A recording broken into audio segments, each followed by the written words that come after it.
सर्वोच्च न्यायालय के न्यायाधीश हैं तो किसी पार्टी के राष्ट्रीय प्रवक्ता से ज़्यादा आपको सोचना चाहिए कि आप क्या बोल रहे हैं और देश में इसका क्या मैसेज जाएगा। रही बात नुपुर शर्मा की, तो बिल्कुल मैं नुपुर शर्मा को गलत मानता हूँ, उन्होंने गलत बयान दिया, मैं मानता हूँ। लेकिन जिसने भी नुपुर शर्मा को उकसाया ये बयान देने के लिए, गलत तो वो भी है। न्यूटन का लॉ आप पढ़े होंगे, मैं किसी धार्मिक विषय पे बात नहीं कर रहा हूँ, मैं साइंस पे बात कर रहा हूँ। आज के डेट में लोग मानते हैं कि साइंस बहुत आगे की चीज़ है, टेक्नोलॉजी को लोग मानते हैं। न्यूटन के लॉ में क्या बोला गया है? Every action has an equal and opposite reaction, बोला गया है या नहीं बोला गया है? अब आप भाई साहब किसी को गाली पे गाली, गाली पे गाली, गाली पे गाली देते जाएंगे तो कहीं ना कहीं वो भी, उसकी भी प्रतिक्रिया आएगी। और नुपुर शर्मा की यही प्रतिक्रिया थी, उसको उकसाया गया। आप महादेव के बारे में कुछ बोल रहे हैं तो जो भी महादेव के आराध्य हैं, जो भी महादेव को पूजने वाले लोग हैं, कहीं ना कहीं उन्हें इस बात की तकलीफ होगी कि आखिर मेरे जो आराध्य हैं उनको आप कैसे बोल सकते हैं। और जब ये उकसाया गया तब नुपुर शर्मा ने बोला। फिर मैं खंडित करता हूं नुपुर शर्मा के बयान का कि उन्होंने जो बोला वो नहीं उनको बोलना चाहिए था। लेकिन जितनी दोषी नुपुर शर्मा है उससे तनिक भी कम दोषी और लोग नहीं हैं जिन्होंने उन्हें उकसाया, वो कोई भी लोग हों। और लेकिन सुप्रीम कोर्ट तो कहता है कि जो उदयपुर में जो घटना हुई, उस घटना के पीछे भी जो हाथ है वो नुपुर शर्मा का। अगर वो नुपुर शर्मा ऐसा बयान नहीं देती तो उदयपुर में वो घटना नहीं होती जिस तरह से कन्हैया लाल साहू की गला रेत कर हत्या कर दी गई। मैं आपसे एक बात पूछना चाहता हूँ, कमलेश तिवारी याद है ना? लखनऊ में कमलेश तिवारी जी का गला रेता गया था, क्या उसके लिए भी नुपुर शर्मा जिम्मेदार थी? उस समय नुपुर शर्मा ने कौन सा ऐसा बयान दिया था भाई साहब? मैं आपसे पूछना चाहता हूँ, कौन सा ऐसा बयान दिया था नुपुर शर्मा ने? और दूसरी बात, Bombay bomb blast, Ahmedabad bomb blast, Pune bomb blast, Bangalore bomb blast, Delhi bomb blast, तब तो इस एंगल के अनुसार हर एक एंगल के लिए नुपुर शर्मा को दोषी ठहरा देना चाहिए। आज सीरिया परेशान है, आज फ्रांस परेशान है, आज सोमालिया परेशान है, आज ईरान परेशान है, यहाँ तक कि पाकिस्तान भी आतंकवाद से परेशान है।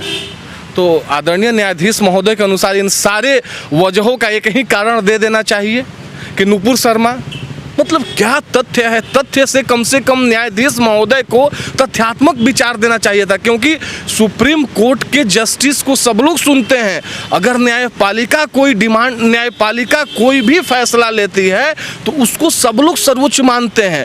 और ये जो बयान आया है सुप्रीम कोर्ट का, अगर उन्होंने दोनों पक्षों को बोल दिया रहता कि दोनों बराबर के जिम्मेदार हैं, आज के बाद दोनों कुछ बोलने से पहले सोचे। जैसे हमारे लिए भगवान है, ऐसे मुस्लिम धर्म के लिए अल्लाह है, दोनों एक दूसरे का बराबर इज्जत करें। न्यायपालिका का बात सब लोग मानते, लेकिन किसी एक को कटघरे में खड़ा हो करके आप ही कहीं ना कहीं किसी एंगल से दोषी ठहरा रहे हैं उस समाज को, कि वो समाज फिर से कुछ ना कुछ करने के लिए मजबूर हो जाए। मैं आपसे पूछना चाह रहा हूं, जो आरोपित हैं दोनों, वो जो बाइक लेकर गए थे उस पर 26/11 लिखा हुआ था। 26/11 का मतलब क्या है? 26/11/2008 जो मुंबई में घटना हुआ था, जहां पर सैकड़ों निर्दोष लोगों को मारा गया था।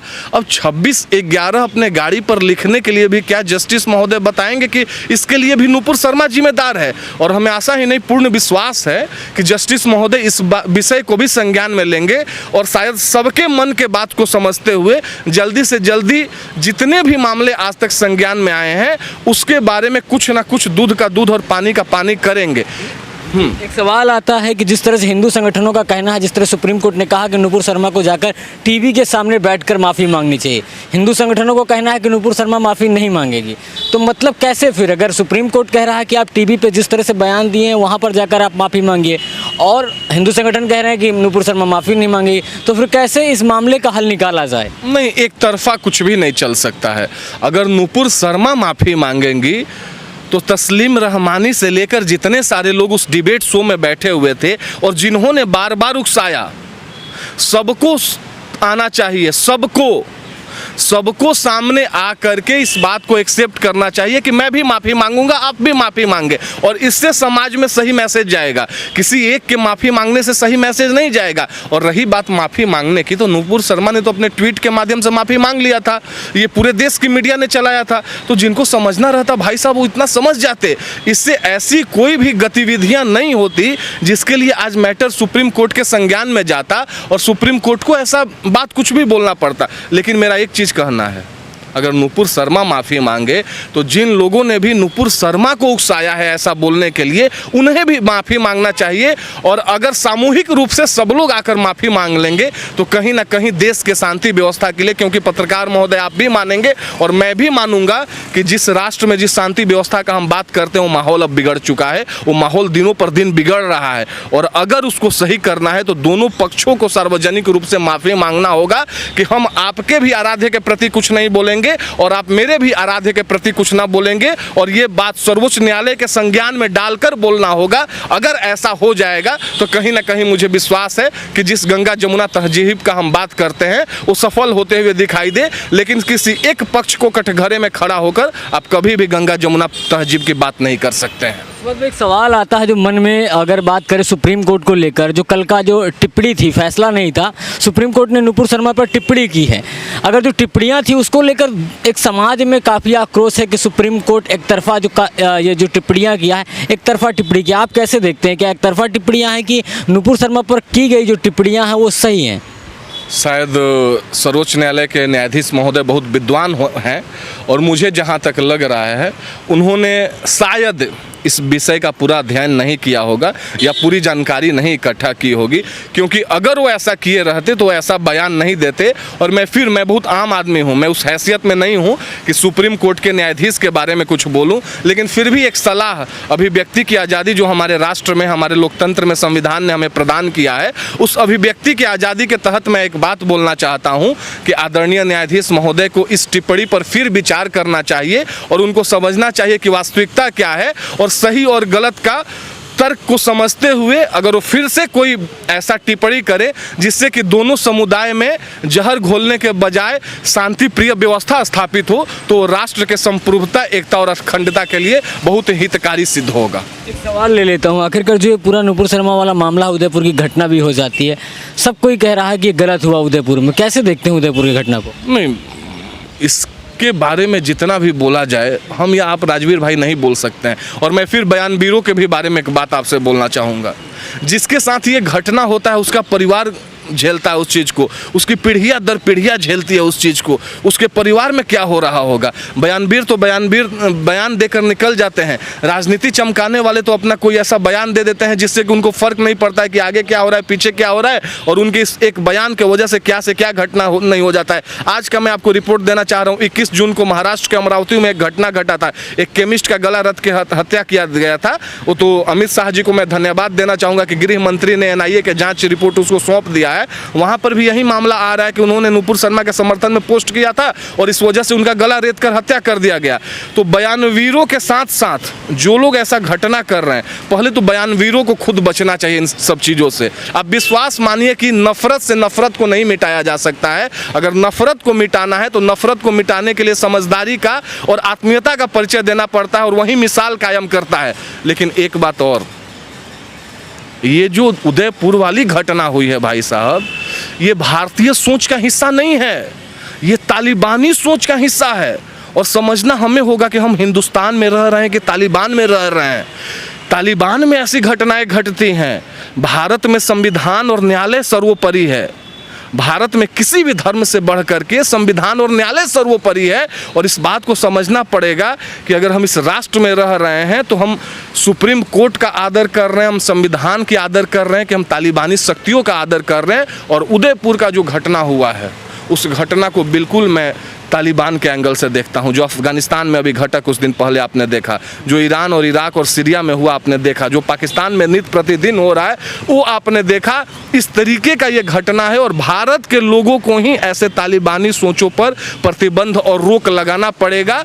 अब जितने सारे बुद्धिजीवी लोग हैं हर एक समाज के, वो लोग सोचे इस बात को और वो लोग इस बात पर फैसला लें, सरकार फैसला ले, चाहे वो केंद्र सरकार हो या वहाँ की राजस्थान की सरकार हो, कि आखिर वो ऐसे मैटरों को कैसे दबाएगी कि आने वाले समय में ऐसे मैटर ना हो। और हाँ, उस घटना के दोनों दोषियों को ऐसी सजा दी जानी चाहिए कि वो ऐसा मिसाल बन जाए कि आने वाले समय में अगर कोई ऐसा कुछ करने का सोचे भी तो उसका रूह तक कांप जाए। एक सवाल जो उठ रहा है कि जो घटना हुई इसमें हिंदू संगठन काफ़ी आक्रोशित है। पूरे राजस्थान के अंदर कहें या पूरे देश के अंदर इस समय प्रदर्शन हो रहा है कि उनको तुरंत फांसी दी जाए। कैसे देखते हैं इस प्रदर्शन को जो पूरे देश में इस समय हो रहे हैं? हम एक लोकतांत्रिक देश में रहते हैं और लोकतांत्रिक देश में लोगों का तंत्र ही सब कुछ होता है। तो लोगों की जो भी भावनाएं हैं, लोग अगर चाह रहे हैं कि उनको फांसी दिया जाए, तो मैं भी आपसे बोलता हूं और मैं भी एक हिंदू होने के नाते या तमाम लोगों से आप पूछेंगे, कहीं ना कहीं हमारे मन में, हमारे दिल में आक्रोश है और हमें लगता है कि आज कन्हैया लाल, कल को कमलेश तिवारी था, परसों को कहीं आप हम में से किसी और में से कोई और ना हो जाए। तो मैं फिर बार बार बोल रहा हूं कि ऐसी सज़ा दी जाए कि वो एक मिसाल बन जाए कि आने वाले समय में लोगों का रूह कांप जाए। और तमाम मामलों में राष्ट्र में फांसी का सज़ा होते आया है, तो अगर फास्ट ट्रैक के निर्णय के अनुसार 30 दिन के अंदर उसको फांसी का सज़ा सुना दिया जाए और सुप्रीम कोर्ट तक मैटर आए और सुप्रीम कोर्ट ने जैसे दिलचस्पी नुपुर शर्मा के बयान को लेकर लिया, वहीं दिलचस्पी इस घटना को लेकर के उन दोनों आरोपियों को फांसी दे दे और सूली पर चढ़ा दे, तो आप विश्वास मानिए कि आने वाले समय में कहीं ना कहीं उनको ऐसा कठोरतम सज़ा दिला करके हम इस घटना को होने से आने वाले समय में भविष्य में रोक सकते हैं। लेकिन राजस्थान सरकार ने तो पूरे राजस्थान के अंदर धारा 144 लगा दी है। बात तो ये है ना कि इंटरनेट की व्यवस्थाएं, जो सुविधाएं हैं, वो भी बंद कर दी गई हैं। अब मैं आपसे एक बात बताना चाहता हूं कि जब आप राजस्थान सरकार का चर्चा कर रहे हैं तो हमें थोड़ा पीछे जाने का आवश्यकता है। ये वो राजस्थान सरकार है, जब अग्निपथ का योजना आता है तो लोगों को भड़काने के लिए अगर इनका बस चले तो GB और MB जो होता है उसकी स्पीड को और ये लोग बढ़ा दें, डाटा की स्पीड को बढ़ा दें। इन्होंने कभी भी किसान आंदोलन में राजस्थान लहका इन्होंने एक शब्द नहीं बोला। पंजाब लहका जहां पर उस समय कांग्रेस नीति की सरकार थी, इन्होंने एक शब्द नहीं बोला। धारा 370 कश्मीर से हटाई गई और वहां पर शांति स्थिति को बनाए रखने के लिए, आपको याद होगा 5 जुलाई 2020 का वो दिन, उस दिन से वहाँ पे 2-2.5 महीने के लिए, 3 महीने के लिए इंटरनेट को प्रतिबंधित किया गया। वहाँ पर इन्होंने एक शब्द भी अभिव्यक्ति की आज़ादी और संवैधानिक अधिकार के आज़ादी के और मौलिक अधिकारों के बारे में चर्चा नहीं किया।